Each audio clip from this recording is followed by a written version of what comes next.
Hello everyone, welcome back to Himachal success book. आज हम discuss करेंगे 18 नवंबर 2022 के current affairs.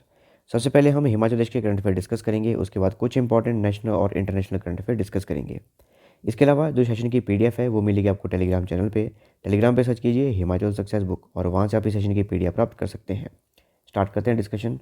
First question is which athlete from Himachal Pradesh has been made member of Indian Olympic Association athletes commission. Himachal Pradesh के किस athlete को भारतीय Olympic संघ के एथलीट आयोग का सदस्य बनाया गया है? इनका नाम है शिवा केशवन। शिवा केशवन को Indian Olympic Association athletes commission का सदस्य बनाया गया है। इसके अलावा जो शिवा केशवन है, ये हिमाचल प्रदेश के कुल्लू जिले के मनाली के रहने वाले हैं और इन्होंने भारत को विंटर ओलंपिक्स खेलों में रिप्रेजेंट किया है। और जिस खेल से संबंधित है ये हुए थे वो खेल थी ल्यूज़, और भारत के पहले ये ल्यूज़ खिलाड़ी थे और इन्हें अर्जुन अवार्ड से सम्मानित भी किया गया था। इसके अलावा 6 बार ये ओलंपिक और शीतकालीन ओलंपिक खेलों में भारत को रिप्रेजेंट कर चुके हैं और अंतर्राष्ट्रीय स्तर पर भारत को 10 पदक भी जितवा चुके हैं। और पहली बार वर्ष 1998 में विंटर ओलंपिक जो कि नगांव में आयोजित की गई थी, वहाँ पर इन्होंने भारत को रिप्रेजेंट किया था और अब इन्हें भारतीय ओलंपिक संघ एथलीट आयोग के सदस्य के रूप में चुना गया है। The Himachal Pradesh Forest Department has set a target to complete the survey of black leopards and black bears found in the forest of the state by which year? Himachal Pradesh one विभाग ने राज्य के जंगलों में पाए जाने वाले काले तेंदुओं और काले भालुओं का सर्वेक्षण किस वर्ष तक पूरा करने का लक्ष्य रखा है? तो वर्ष 2023 तक ये सर्वे है कंप्लीट कर दिया जाएगा।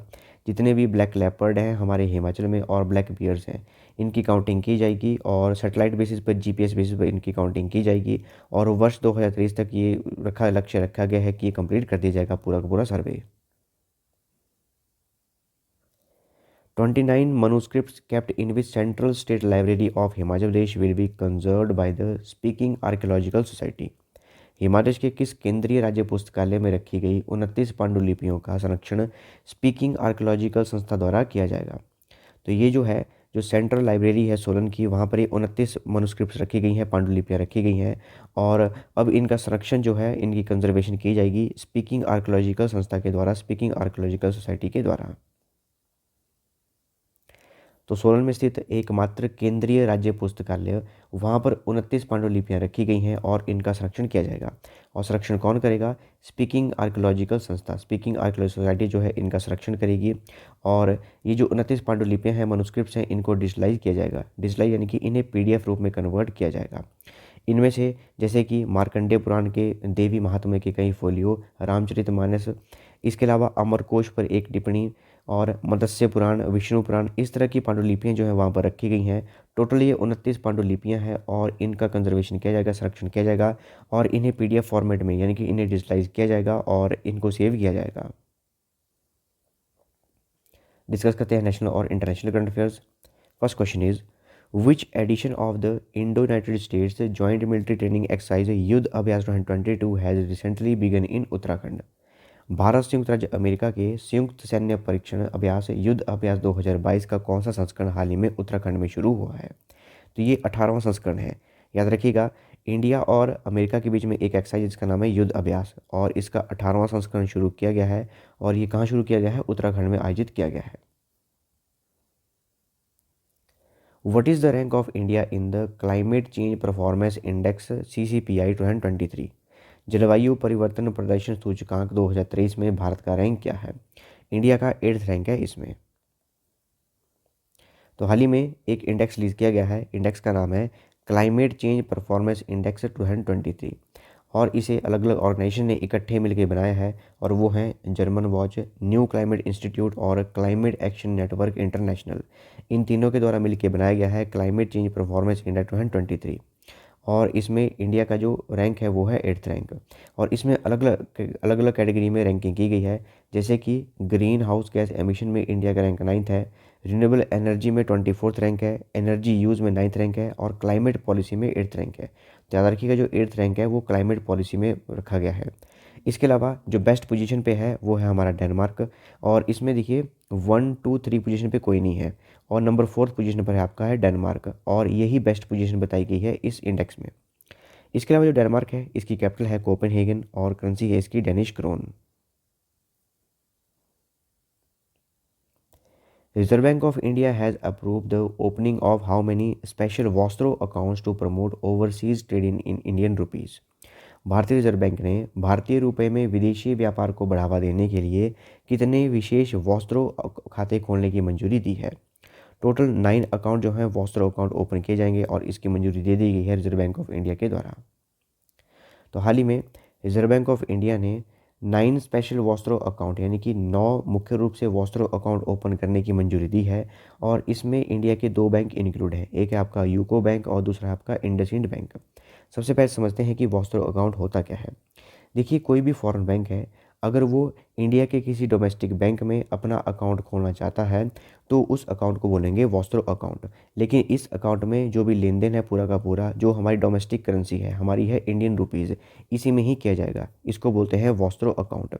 तो जो भी हम विदेश से लेन देन कर रहे हैं उन सारे के सारे हम चाहते हैं कि इंडियन रुपीज़ में किया जाए, INR में किया जाए, इसीलिए वॉस्त्रो अकाउंट ओपन किए जा रहे हैं। और जुलाई 2022 में रिजर्व बैंक ऑफ इंडिया द्वारा गाइडलाइन रिलीज़ की गई थी और वो गाइडलाइंस थी international trade settlement in Indian rupees. जो भी इंटरनेशनल ट्रेड हम कर रहे हैं वो इंडियन रुपीज़ में किया जाए, इसके लिए जो गाइडलाइन रिलीज़ की गई थी। और अभी 9 वॉस्त्रो अकाउंट ओपन करने का अप्रूवल दिया गया है। इसमें जो भी अकाउंट है मुख्य रूप से वो रशिया के बैंक ओपन कर रहे हैं। इसमें 2 बैंक है रशिया के, एक है सबर बैंक और दूसरा है VTB बैंक। इनकी इंडिया में ब्रांचेज़ हैं और यहीं पर ही ये वॉस्त्रो अकाउंट ओपन करेंगे और जो लेन देन है वो इंडिया की डोमेस्टिक करेंसी जो कि इंडियन रुपीज़ है उसमें किया जाएगा। एक बैंक है आपका गैज़प्रोम बैंक और इसकी कोई ब्रांच नहीं है इंडिया में, इसलिए ये यूको बैंक में अपना अकाउंट ओपन करेगा। और 6 डिफरेंट रशियन बैंक हैं, वो इंडसइंड बैंक में अपने अकाउंट ओपन करेंगे और सारे के सारे ये वॉस्त्रो अकाउंट होंगे। इसके अलावा 2 टर्म है हमारी, एक है नॉस्त्रो, एक है आपके पास वॉस्त्रो। देखिए, जो भी फॉरेन बैंक है वो इंडिया के किसी डोमेस्टिक बैंक में अगर अकाउंट ओपन करे उसको बोलते हैं वॉस्त्रो अकाउंट। लेकिन अगर कोई इंडियन बैंक है वो किसी फॉरेन कंट्री के किसी बैंक में अकाउंट ओपन करे किसी और कंट्री में, उसको बोलते हैं नॉस्त्रो अकाउंट, याद रखिएगा। और नॉस्त्रो का मतलब है अवर्स और वॉस्त्रो का मतलब है yours. According to Knight Frank Data Center Report Q3 2022, which of the following Indian cities is among largest data center markets in Asia Pacific region? Knight Frank data centre report Q3 2022 के अनुसार निम्न में से कौन सा भारतीय शहर Asia प्रांत क्षेत्र में सबसे बड़े डाटा सेंटर बाजारों में से एक है। देखिए, पूरी लिस्ट दी गई है कि एशिया पैसिफिक रीजन में लार्जेस्ट डाटा सेंटर मार्केट कौन कौन सी हैं। तो इसमें न्यू दिल्ली, चेन्नई और हैदराबाद, इन तीनों को ही इंक्लूड किया गया है।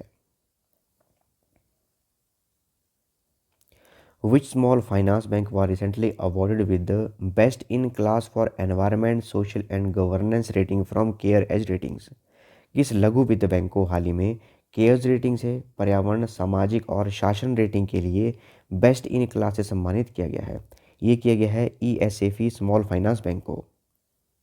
इसके अलावा जो हमारा ये ESF स्मॉल फाइनेंस बैंक है, इसके MD एंड CEO हैं कांदेम्बेली पॉल थॉमस। हेडक्वार्टर इसका त्रिशूर में है जो कि है केरला में और 2017 में इसकी स्थापना की गई थी। हेडक्वार्टर ध्यान रखिएगा, हेडक्वार्टर इंपॉर्टेंट है। Which company has signed a framework agreement with the Egyptian government to establish a $8 billion green hydrogen plant in Egypt? किस कंपनी ने मिस्र के 8 बिलियन अमेरिकी डॉलर का ग्रीन हाइड्रोजन प्लांट स्थापित करने के लिए मिस्र सरकार के साथ एक रूपरेखा समझौते पर हस्ताक्षर किए हैं? ये किया गया है रीन्यू पावर प्राइवेट लिमिटेड के द्वारा।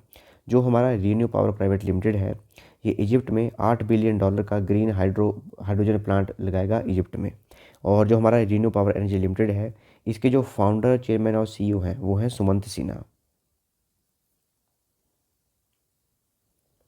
who were recently conferred with the Chevalier de la Légion d'Honneur, Knight of the National Order of the French Legion of Honor। हाल ही में Chevalier de la Legion d Honneur, knight of the national award of the French legion of the honour से किसे सम्मानित किया गया है? ये है सुमित आनंद। सुमित आनंद को ये अवार्ड दिया गया है, फ्रांस का ये अवार्ड है। और सुमित आनंद जो है इंडसाइट ग्रोथ इसके फाउंडर हैं। इसके अलावा ये प्रेसिडेंट भी हैं Indo French chamber of commerce and industry के, IFCCI, इसके प्रेसिडेंट भी हैं और इन्हें इस अवार्ड से सम्मानित किया गया है। Who has recently appointed as the full-time member of the National Institution for Transforming India, that is NITI Aayog? हाल ही में नीति आयोग के पूर्णकालिक सदस्य के रूप में किसे नियुक्त किया गया है? और इनका नाम है अरविंद वीरमणि। अरविंद वीरमणि को फुल टाइम मेंबर बनाया गया है नीति आयोग का। और इनकी जो अपॉइंटमेंट है इसका अप्रूवल दिया गया है भारत के प्रधानमंत्री नरेंद्र मोदी के द्वारा। इसके अलावा प्रेजेंट में नीति आयोग के 3 मेंबर और भी हैं। एक हैं प्रोफेसर रमेश चंद, और दूसरे हैं डॉक्टर वी के सारस्वत, और तीसरे हैं डॉक्टर वी के पॉल, और एक और ये बन चुके हैं फुल टाइम मेंबर, इनका नाम है अरविंद वीरमणि। इसके अलावा कमेंट बॉक्स में आंसर दीजिएगा कि जो हमारा नीति आयोग है इसके सीईओ कौन है, और इसके चेयरपर्सन कौन है, और इसके वाइस चेयरपर्सन कौन है। इन तीनों का आंसर दीजिएगा।